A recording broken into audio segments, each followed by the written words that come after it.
भारतीय छावा संघटनेचा भारतीय छावा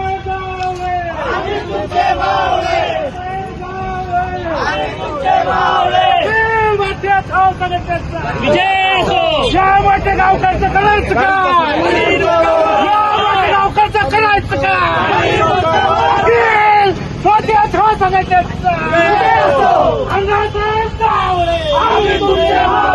मोठे गावकरचं करायचं का?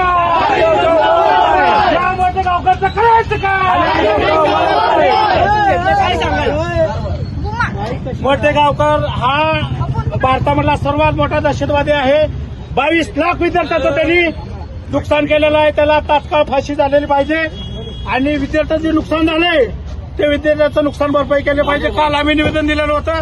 जी विद्यार्थ्यांनी आत्महत्या केली आहे त्यांना 1 कोटी दिलं पाहिजे आणि जे विद्यार्थ्यांना 22 लाख विद्यार्थी त्यांना प्रत्येकी 5 लाख रुपये नुकसान दिलं पाहिजे आणि या हरामखोराला छावा संघटनेच्या ताब्यामध्ये दिलं पाहिजे. ही आमची मागणी आहे आणि आम्ही त्याच्या घरावर जाऊन यापुढे जाळवर त्याचे क्लासेस कुठेही चालू ठेवणार नाही. त्याला फाशी झालीच पाहिजे. त्याला सुट्टी देणं म्हणजे हा मोठा नराधम आहे. त्याचा खराब आहे. केलेलं आहे. हा खूप मोठा ह्याच्यामध्ये राजकीय लोक आहेत. आज लातूर जिल्ह्यामधला कुठलाही प्रतिनिधी बोलत नाही बघा. सगळे कुठलाच प्रतिनिधी बोलत नाही. समजायला याचं पॉकेट चालू होतं आणि एवढा मोठा फुराड आहे की हा काही जी मुली क्लासेसला गोरगरीब घरातल्या होत्या हा मुली पण बोलत होता. मुली पण तिथल्या प्रतिनिधीला तुम्ही टोटल सीबीआय चौकशी करा. तुम्ही आत्मदहनाचा प्रयत्न करताय. हो आता काय करणार? एवढे विद्यार्थी मेहनत आमच्या जवळच्या नातेवाईकाचे विद्यार्थी मेहनत आम्ही काय करणार? सरकारला जागा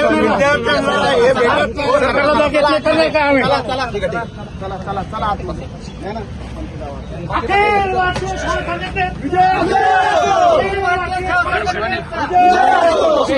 भारतीय छावा संघटनेचा